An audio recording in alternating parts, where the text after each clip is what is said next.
Good morning all, how are we? Hope you had a fabulous weekend. I certainly did. Saturday in here was good because there was a lot of people about. We sold 5 on the Saturday, and then between Saturday and Sunday I managed to get rid of that one and that one, so finished a total of 7 for the weekend, which I'm over the moon at, which is great. It's buoyant, it's back. That gives us a challenge again because you sell so many you've got to replace, and here's the thing, out of the 7, nada. Part exchanges, none whatsoever. What are you doing with all your part exchange? What are you doing? Are you doing the motorway thing, or what? I'd love to know why you're not coming in with part exchanges anymore. What's going on? Because as an independent dealer, we survive on those part exchanges because it's very difficult to go out there with market to replace the space. I'll appeal again. Here we go, appeal. If you can, if you are selling, right, and you're realistic in your expectations of what you think you can get for your car, because we get a lot of customers in, I'm wanting to sell my car, but I'm wanting the same money that you're going to sell it for, and I'm like, it's just not going to work like that, I'm afraid, sorry. You know, we give you trade value, which, let's be honest here, we buy any car and all that kind of other people give you, but we'll try our best to facilitate a deal that's as sensible as possible. But I do appreciate there's some customers out there that have got negative equity and they're trying to get as much money as they can, so I'm not here to bash anybody. So if you are looking to sell your part exchange, and it's got to hit a certain criteria. Can you see the cars that we've got here? They've got to be nice, they've got to be decent history, it's in good nick, and it's got desirability and all that kind of stuff, because again, it has to fit into that car. I'll look to buy it and do a deal with you. So anyway, that being said, good weekend. We have got the forecourt to move around today. That's the guy's task today. I'm just going to jump into the morning meeting where they're all congregating right now. So jump inside, we'll have a little chat, see what we have the weekend.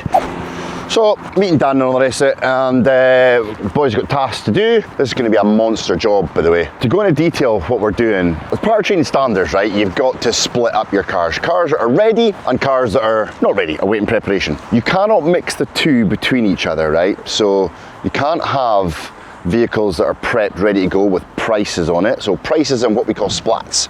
I call these splats, right? Just, it's what I've always done over the years, right? We've all got stupid sayings for things, and I call these splats, right? So you can't have it, so this car is just prepped, ready to go. You can have a price on it, you can have a splat on it, and you can park it in your for sale section, which this is our for sale section, right? So certain cars in here are prepped, ready to go. There's other cars that are not prepped, ready to go. They're called a wait and prep.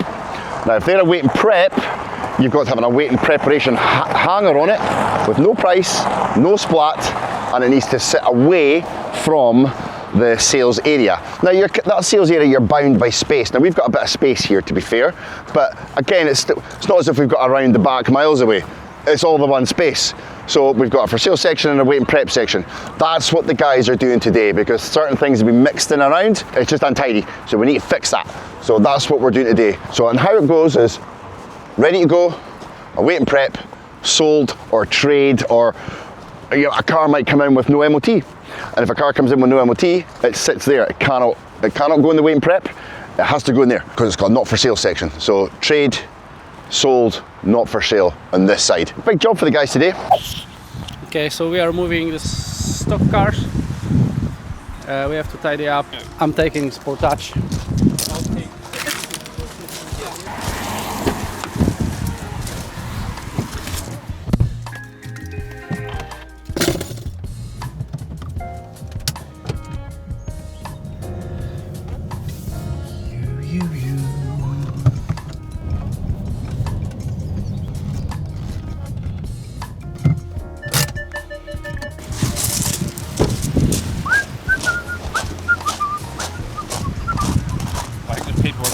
The ones that aren't ready or that are still here, the Panda, the Audi and the 2 Mercs. Everything else in the front lines. But there should be 13 cars ready, so where are the rest of them?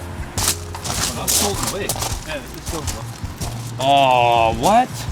Why is it? Oh, there's not 13 cars there. There's 2, 11. Yeah. So 11! 11!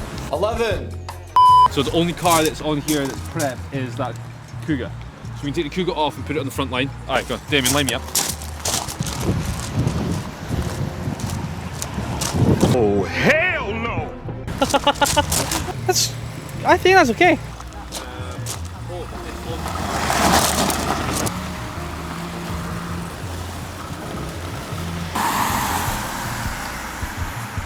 Okay, so now MJ gave me a hand to make sure that I will park the car properly.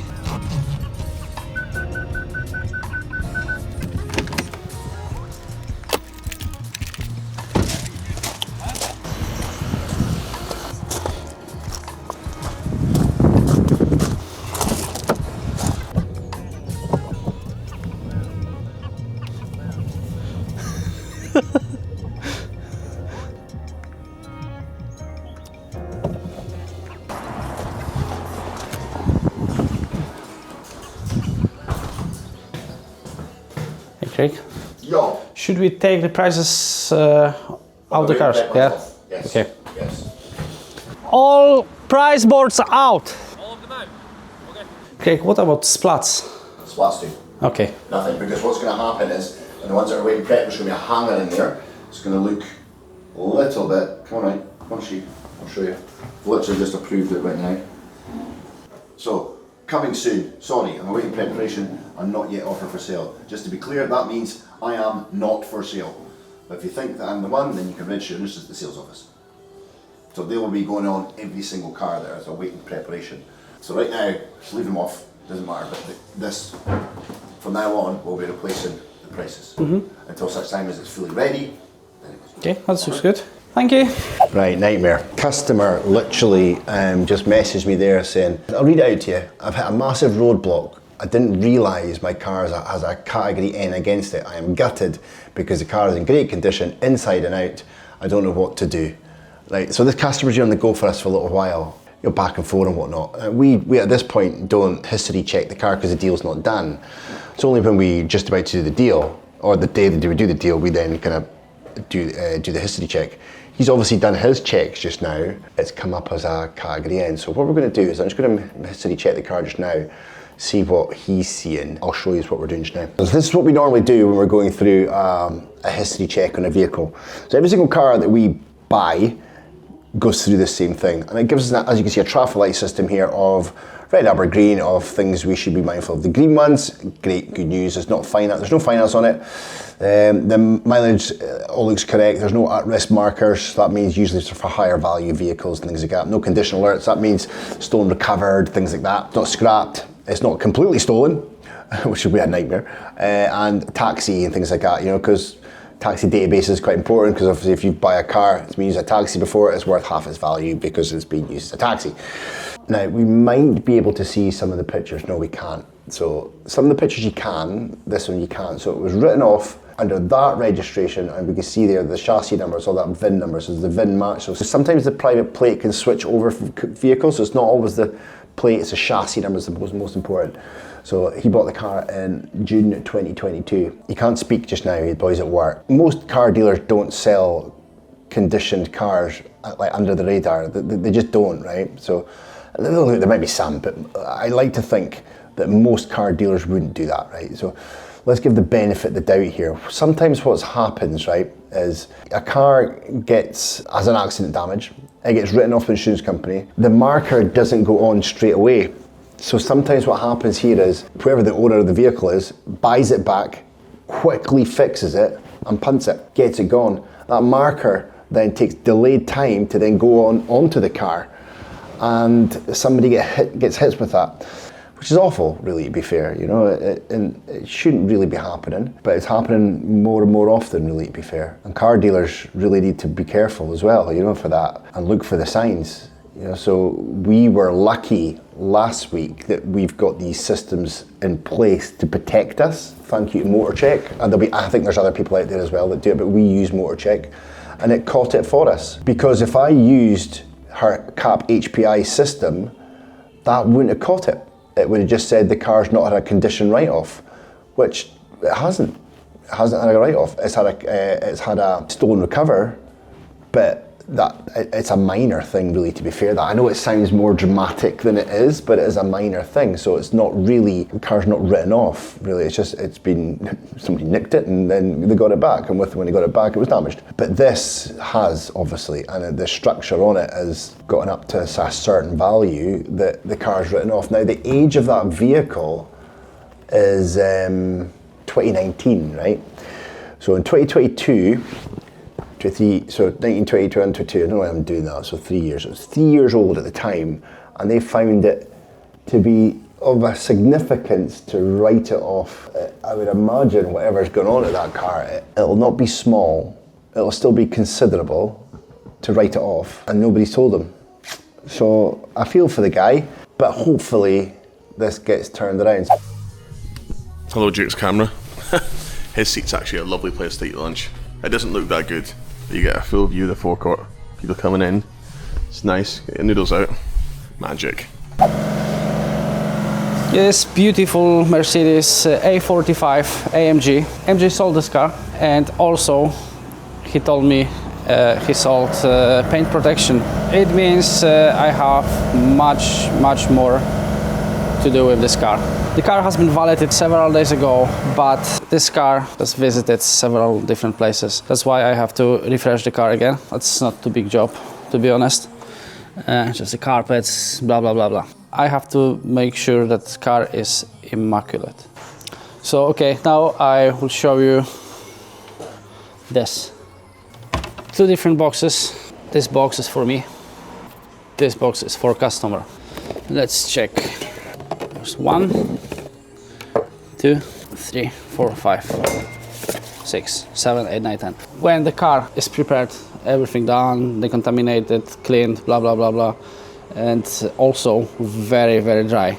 I have the wipe panel in here. This is kind of IPA alcohol. Don't drink it. Don't drink it. So we spray it in here, and I spray that on the cloth. Spray on the car.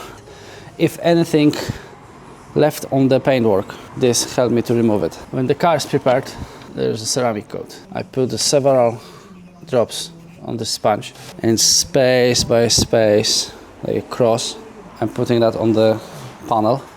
Every single panel, whole car have to be covered with this. When I finish and exterior is ready, I have this product, which is fabric seat and carpet protection.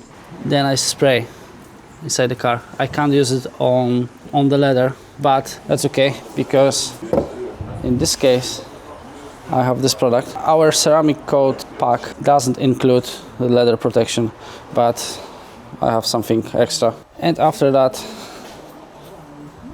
I put a sticker on the windscreen which confirms the car has been prepared, some paperwork, and the car is ready to go. This bag is for customer, so if you buy the paint protection, you will receive this bag. Okay, so there's a good quality microfiber cloth. There's a sponge. Also, we have a ceramic glaze. It helps to keep your ceramic coat on your car in good condition. That's a shampoo. You can dry off your car and use a ceramic glaze. Screen wash, LCD cleaner. So that's my pack. That's customer bag. These products are inside the bag. It helps you to keep your car in good condition all the time. I'm going to carry on. When the car will be ready, I will show you the final effect.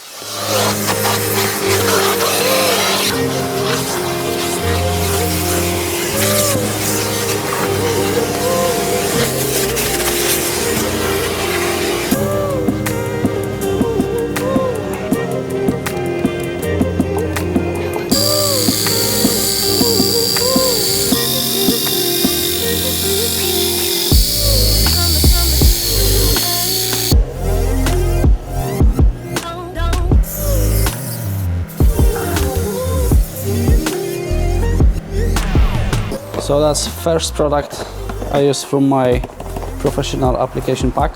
Panel wipe, which is IPA alcohol. Well, you can spray something in the car as well.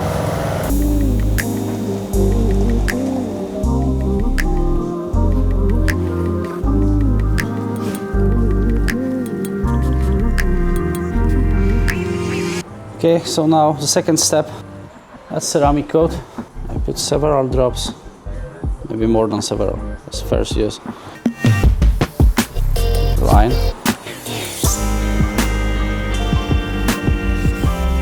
With what car? And another line. Space by space.